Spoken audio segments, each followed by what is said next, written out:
Presiden menyetujui usul pembentukan tim pencari fakta kerusuhan demo akhir Agustus hingga tim reformasi kepolisian. Publik kini menanti langkah nyata pemerintah mengusut kericuhan demo hingga pembenahan di tubuh Polri. Jurnalis Kompas TV, Tifal Solesa merangkumnya dalam ulasan Istana.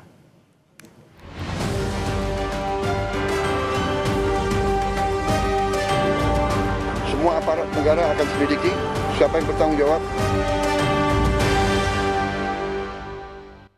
Buntut pasca demo ricuh di banyak daerah, dorongan membentuk tim independen pencari fakta mengemuka. Tak sebatas pada peristiwa, tuntutan mereformasi institusi Polri juga menggema. Setelah diterima Istana, kemana arah berikutnya? Saya Tifal Solesa, saatnya ulasan Istana. Dalam hal ini kita dari Gerakan Nurani Bangsa. Dorongan datang dari Gerakan Nurani Bangsa usai bertemu Presiden Prabowo Subianto di Istana Kepresidenan Jakarta 11 September lalu. Salah satu usulan membentuk tim investigasi kerusuhan demo.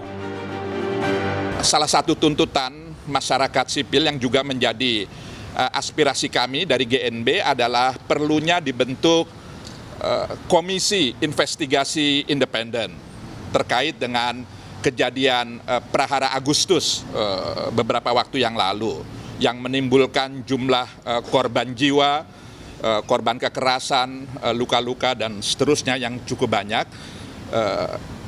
Presiden menyetujui pembentukan itu. Usul GNB itu disambut baik Presiden Prabowo. Menteri Agama Nasaruddin Umar bahkan menyebut itu telah lebih dulu dipikirkan Presiden. Iya, tadi Bapak Presiden juga menyampaikan ini gayung bersambut ya. Apa yang ada dalam Nurani Bangsa itu juga dalam Nurani saya, kata Bapak Presiden ya. Jadi harapan-harapan yang diminta oleh teman-teman itu juga malah sudah dalam konsepnya Bapak Presiden. Jadi istilahnya tadi itu gayung bersambut ya. Sebanyak 6 lembaga nasional HAM telah lebih dulu membentuk tim independen pencari fakta kerusuhan demo akhir Agustus. Tim ini disebut akan bekerja paralel dengan tim investigasi yang bakal dibentuk pemerintah. Mudah-mudahan tim ini nanti bisa bekerja secara efektif untuk memberikan satu laporan kepada pemerintah dan DPR untuk agar peristiwa yang sama tidak terulang di masa yang akan datang. Dan jika ditemukan adanya satu pelanggaran HAM, justru ini nanti yang akan kita dorong dari sisi penegakan hukum dan juga pemulihan bagi para korban. Namun pada akhirnya Presiden tidak membentuk tim investigasi sendiri. Hal itu disampaikan Menko Hukum, HAM, Imigrasi dan Pemasyarakatan Yusril Ihza Mahendra usai pelantikan Menteri Wakil Menteri baru di Istana Kepresidenan Jakarta.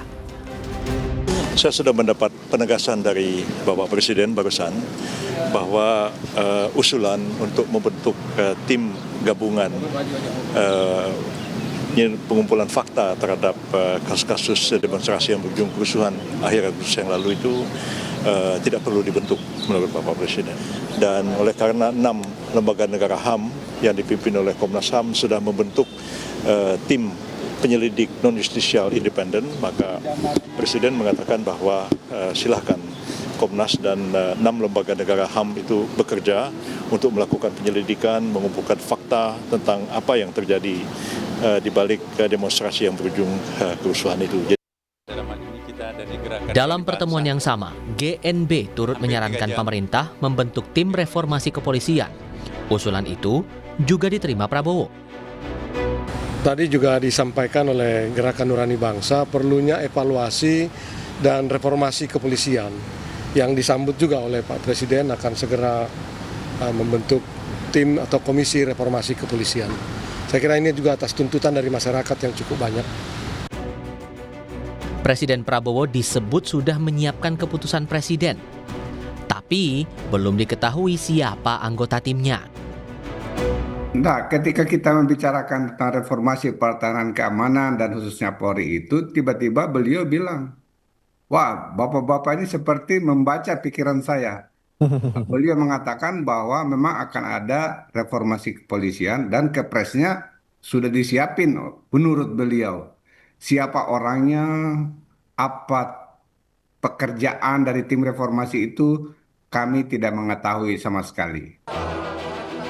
Menko Hukum, HAM, Imigrasi dan Pemasyarakatan Yusril Ihza Mahendra membenarkan rencana terbitnya Kepres pembentukan Komisi Reformasi Kepolisian. Targetnya, tim akan memberi rekomendasi untuk revisi Undang-Undang Polri. Sekarang sudah harus dievaluasi kembali dengan menyesuaikan keadaan sekarang dan tuntutan dari rakyat untuk melakukan reformasi kepolisian kita.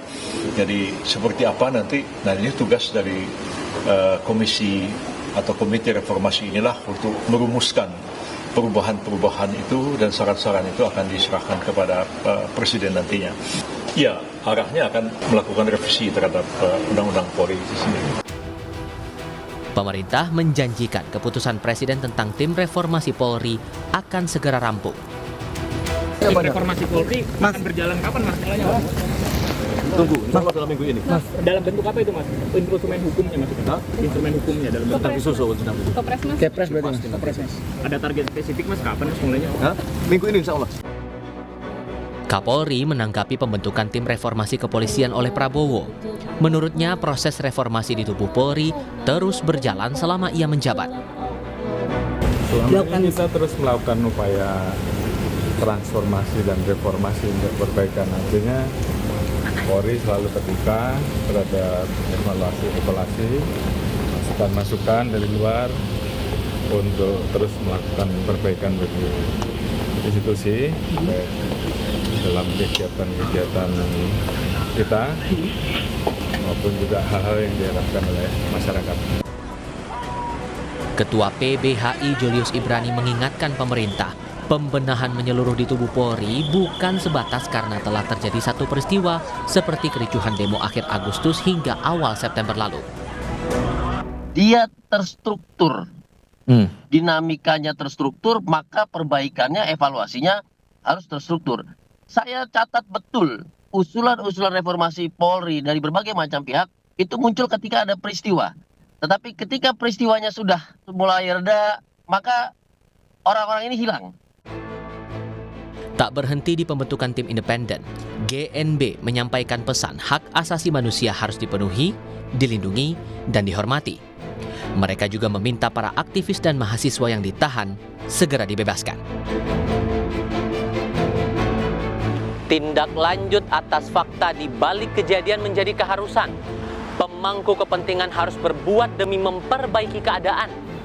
Kepercayaan publik akan jadi taruhan. Untuk ulasan Istana, Tifal Solesa, Ian Faris, Kompas TV.